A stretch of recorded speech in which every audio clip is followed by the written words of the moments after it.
Hello everyone, সবাই কেমন আছেন? আশা করি সবাই ভালো আছেন। চলে আসলাম আবারও একটি নতুন রেসিপি নিয়ে। আজকে বানাবো পটল চিংড়ি রেসিপি। তো পটল চিংড়ি বানানোর জন্য আমি সমস্ত উপকরণগুলো আগেই কেটে নিয়েছি, সবজিগুলো। এখন আমি একটা একটা করে ভেজে নেব।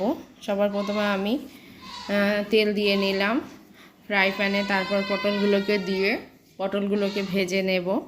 পটলগুলোকে আমি গোল্ডেন ব্রাউন করে ভেজে নেব। পটলগুলো আমার ভাজা হয়ে গেছে, আমি এবার পটলগুলো তুলে নেব। এদিকে আমি আলু কেটে রেখেছিলাম, সেই কেটে রাখা আলুগুলোকে একই তেলে দিয়ে দেব। তারপরে আলুতে সামান্য হলুদ ও লবণ দেব, দিয়ে হলুদ আর লবণ দিয়ে আলুটাকে মিডিয়াম ফ্লেমে ভাজবো ততক্ষণ পর্যন্ত যতক্ষণ না আলুটা গোল্ডেন ব্রাউন হয়ে যায় এবং ভিতর থেকে অনেকটাই সিদ্ধ হয়ে যায়। আমার আলুগুলো ভাজা হয়ে গেছে, আলুগুলো তুলে নেব। আর আমি চিংড়ি মাছগুলোকে পরিষ্কার করে ধুয়ে লবণ হলুদ মেখে রেখেছিলাম।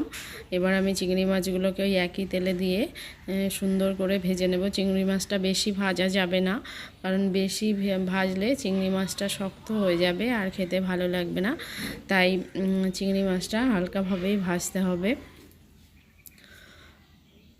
চিংড়ি মাছটা কিছুক্ষণ ভেজে নেওয়ার পরে দেখুন চিংড়ি মাছ থেকে একটা সুন্দর গন্ধ বার হবে এবং যে জলটা বেরোবে সেই জলটা শুকিয়ে যাবে, তখন চিংড়ি মাছটাকে নামিয়ে নিতে হবে। আমার চিংড়ি মাছটা ভাজা হয়ে গেছে। এবার আমি একটা কড়াই দিয়ে নেব। কড়াইতে 2 চামচ সরিষার তেল দেব, দিয়ে ভালো করে গরম হলে ওর মধ্যে আমি 2টো এলাচ, 2টো লবঙ্গ, 2টো তেজপাতা ও সামান্য দারচিনি দিয়ে ভালো করে নাড়তে থাকবো। তারপরে যখন একটা সুন্দর গন্ধ বার হবে, এই পর্যায়ে এসে আমি কুচিয়ে রাখা পেঁয়াজটাকে দিয়ে দেব। কুচিয়ে রাখা পেঁয়াজটা ততক্ষণ পর্যন্ত ভাজতে হবে যতক্ষণ না পেঁয়াজের কালারটা সুন্দর একটা কালার চলে আসে, গোল্ডেন ব্রাউন কালার আসবে। তারপরে ততক্ষণ পর্যন্ত ভেজে নিতে হবে। গোল্ডেন ব্রাউন কালার আসার পরে এই পর্যায়ে আমি টমেটো পিউরি করে রেখেছিলাম, সেই টমেটো পিউরিটা 2টো টমেটো নিয়েছিলাম মিডিয়াম সাইজে, দিয়ে নেব। এখানে মশলা বলতে আমি দেব হলুদ 2 চামচ হলুদ, আর 2 চামচ হলুদ, 3 চামচ ধনে গুঁড়ো ও 2 চামচ হচ্ছে কাশ্মীরি লঙ্কার গুঁড়ো দেব। তারপরে 1 চামচ আদা বাটা, 1 চামচ রসুন বাটা দিয়ে ভালো করে এটাকে নেড়ে চেড়ে, তারপরে আমি এদিকে পোস্ত আর কাঁচা লঙ্কা বেটে রেখেছিলাম, সেটাও দিয়ে নেব।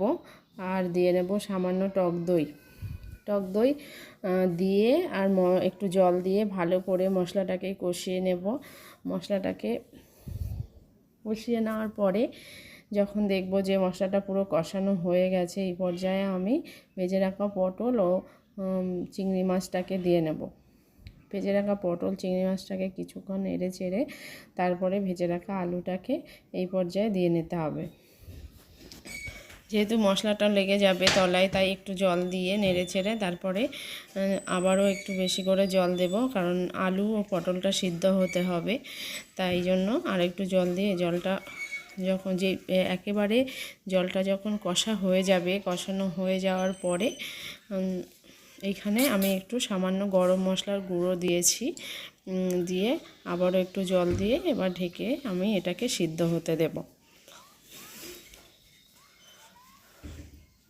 আপনারা ততটা পরিমাণ জল দেবেন, আপনারা যেমন গ্রেভি পছন্দ করেন সেই রকম অনুযায়ী জলটা দেবেন। আর দেখবেন যে আলুটা যেহেতু আগে থেকেই সিদ্ধ হয়েই আছে, তাই সিদ্ধ হতে বেশি সময় লাগবে না। দেখুন আমার আলু পটল চিংড়ি রেডি। আর এই পর্যায়ে আপনারা নামিয়ে নিতে পারেন। আমি একটু গ্রেভিটা বেশিই রেখেছি,